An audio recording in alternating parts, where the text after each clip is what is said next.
সম্ভর সৃষ্টিতে ভাস করে কৃষ্ণ বৈকে নবমান বিধ একস্মিন বিশিষ্ট বন্যে ভূপদেশে মধ্যল্লারিখি গোত্রেশ্য হেমন্ত দেব শর্মণ সর্ব আপচ্ছন্তে সুভাগ্যবর্ধন মনগত অভীষ্ট সিদ্ধি পূর্বক ভূমো পূজা পূর্বক মধ্যল্লারিখি তমেব মাতা সপিতা তমেব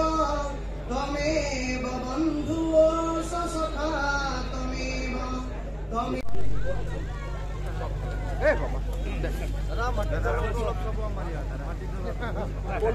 যিটো গৌৰীপুৰ থানা আছিলে এই গোটেই অঞ্চলটোত আমি এখন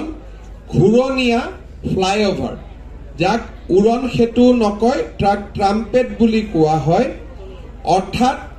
উত্তৰ গুৱাহাটীৰ ফালৰ পৰা যেতিয়া দলঙেদি মানুহ আহিব তেওঁলোকে পোনে পোনে ৰাস্তাত নানামি ফ্লাইঅভাৰখন দি এটা পাক মাৰি নামিব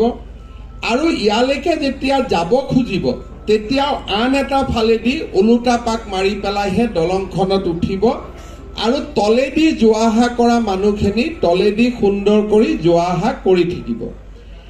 এই আঁচনিটো কৰিবলৈ যাওঁতে আমি ট্ৰাম্পেট এটা বনাব লাগিব আৰু এই ট্ৰাম্পেটটো দলঙৰ সমানেই কব গলে 5.48 কিলোমিটাৰ হ'ব তানে ঘুৰুতে যেটো পাক লগোৱা আপোনালোকে ড্ৰয়িঙত দেখিছে যেটো পাক থাকিব সেইটো প্ৰায় 6 কিলোমিটাৰ হ'ব আৰু ইয়াৰে ইনাৰ লুপ আৰু আউটাৰ লুপ তাৰমানে দলংখনত উঠা আৰু দলংখনত নামা ইয়াৰো 1.67 মিটাৰ হ'ব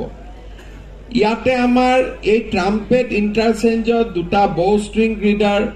6 লেন আৰবি দুখন 2 লেন আৰবি প্ৰতিটো লুপতে 3খনকৈ 6খন মাইনৰ ব্ৰিজ থাকিব আৰু এই কৰিবলৈ যাওঁতে 309টা পাইল কৰিব লাগিব আৰু 65টা ইয়াত পায়াৰ থাকিব অৰ্থাৎ 65টা খুঁটা আমি নতুনকৈ নিৰ্মাণ কৰিব লাগিব লৈ যোৱা অংশটো আজি আমি মুকলি কৰি দিম পৰৱৰ্তী সময়ত পৰৱৰ্তী সময়ত প্ৰধানমন্ত্ৰী নৰেন্দ্ৰ মোদী ডাঙৰীয়াৰ কৰকমলৰে আমি এই বছৰৰ শেষৰ ফালে গুৱাহাটী উত্তৰ গুৱাহাটী দলংখন ৰাইজৰ সেৱাৰ বাবে মুকলি কৰি দিম যেতিয়া আমি ৰাইজৰ সেৱাৰ বাবে মুকলি কৰি দিয়াৰ প্ৰস্তুতি হাতত লৈছো সেই সময়ত আমাৰ এটা অনুমান হ'ল যে বহু লোকে বৰ্তমানৰ শৰাইঘাট দলঙৰ দি যোৱাৰ পৰিৱৰ্তে এই নতুন দলংখনে দিয়ে যোৱাৰ বাবে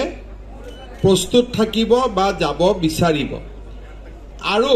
অন্তত প্ৰথম 2-3 বছৰ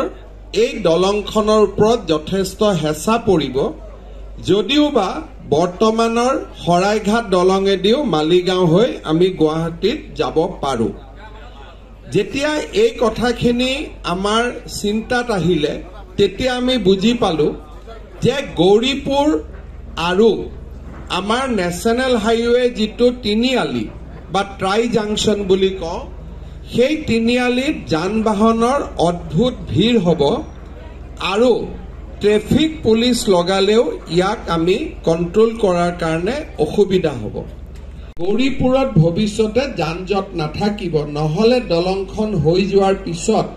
ই যথেষ্ট যান-জঁটৰ সন্মুখীন হ'বলগীয়া হ'লহেঁতেন